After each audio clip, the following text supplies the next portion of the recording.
Mr. President, I want to thank my colleagues from Washington, from Connecticut, for being here and for speaking out and for being so remarkable in their persistence in defending America's concerns about health care. I want to add my voice for just a few moments, if I might.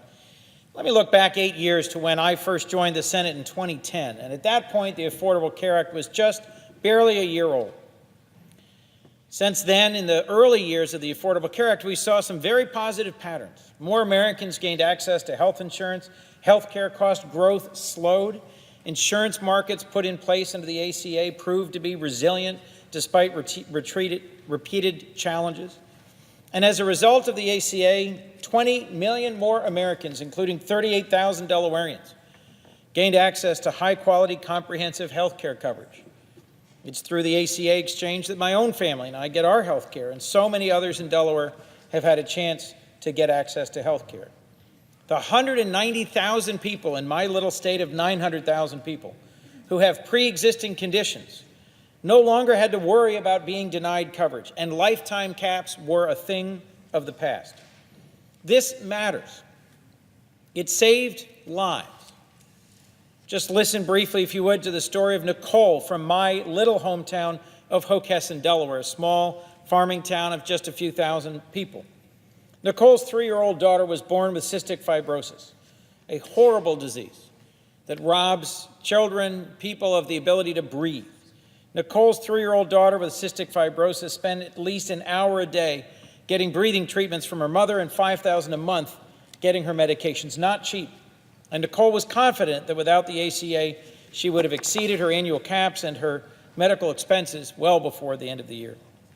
Nicole, in reaching out to me, made it clear, without the consumer protections of the Affordable Care Act, she would have had one of 3 choices: hope she qualified for Medicaid, unlikely due to her income, go into debt to pay for her daughter's treatment, or stop giving her daughter some of the medication she depended on to save her life.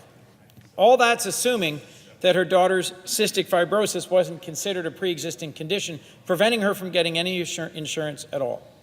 Because of that circumstance, Nicole's story exemplifies the life-changing gains and positive trends the ACA provided. Unfortunately, there were some other challenges as well, which I'll summarize quickly, that have developed over time. Let me transition to where we are today, forgive me. Today, we're in a place where just a year ago, consistent, repeated efforts after the 2016 election by Republicans in Congress to repeal, but without a plan to replace the ACA, resulted in a place where, as my colleague from Connecticut has laid out, the Trump administration has done its best to roll back these ways in which progress was made, to extend quality, affordable health care to more Americans. After a number of efforts to repeal the law failed last year, thanks to the American people who stood up and had their voices heard, the administration has decided to take a different approach, a slow and steady unraveling and undermining of the protections that made the ACA work. It started with a decision to stop cost-sharing reduction payments, which help working families afford their premiums and access care. It continued when they changed the rules and encouraged people to sign up for plans that didn't have all the benefits and consumer protections of the ACA, really junk plans, which made possible bringing back discrimination against women and those with pre-existing conditions. And it culminated last month with something that was done in a fly-by-night way and may not have been visible at all to my constituents and viewers, a decision to no longer defend the core components of the ACA in court, including protections for those with pre-existing conditions, in a lawsuit brought by 20 state attorneys general from states that overwhelmingly opposed the ACA. This decision was so shocking. 3 career Justice Department attorneys withdrew from the case, and one with over 20 years' experience resigned from his job. Make no mistake, this was the administration sabotaging the ACA and our healthcare system. President Trump even admitted at a campaign event just cited by my colleague from Connecticut that he had gutted the ACA. This may resonate with the president's base. It may resonate with people he hopes will vote him back into office in the future election. But for millions of families across the country and in my home state, losing protections against pre-existing condition discrimination is a death sentence. It would be devastating for Nicole and her daughter, who I described before. It would be devastating for Kim from my hometown of residence, Wilmington, a thyroid cancer survivor now able to get insurance because her cancer isn't considered a pre-existing condition under the Affordable Care Act. She is not subject to pre-existing condition discrimination. In my small state of Delaware, gutting protections for pre-existing conditions would leave 1 in 5 at risk of skyrocketing health insurance costs or losing coverage altogether. This lawsuit impacts every corner of America's healthcare system, and that our administration is not defending the law of the land is a shocking development.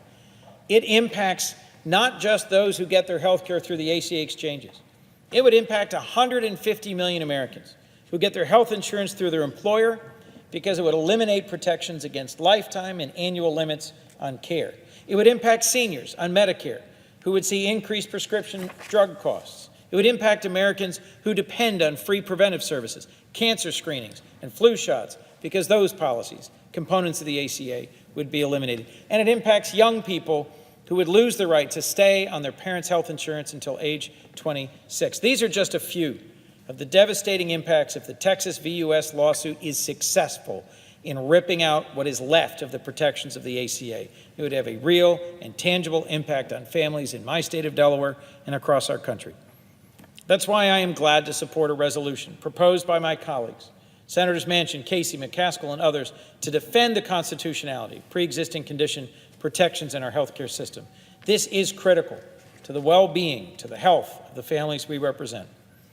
My Democratic colleagues and I know that the ACA was not perfect when passed. I have heard from small business owners in my home state about some of the limitations and the increases in costs and the ways in which they wish we'd had a more robust tax credit for small business, ways that they'd wish we'd worked together to perfect the ACA. That's why I came to the floor time and again in my first 4 years here, seeking colleagues across the aisle willing to work with us to make the Affordable Care Act better. Instead of working to tear down the ACA, we should have been working to address challenges with affordability and coverage, increasing tax credits for small businesses, and making it stronger and more sustainable. Instead of sabotaging the care millions of Americans have depended on, we should have ensured there was more competition in the marketplace, especially in small states like my own. I wish we had instead taken a path of pursuing common sense regulatory reforms and cost containment efforts to slow the rate of growth of healthcare costs. It is not too late for that. It is still not impossible that we could set aside the divisive partisan rhetoric and that this administration will abandon its underhanded attempts to sabotage this healthcare law and instead focus on pursuing constructive and bipartisan fixes. The bottom line is the Affordable Care Act has helped millions of Americans, like Nicole and Kim, whose stories I shared with you, live healthier and more secure lives.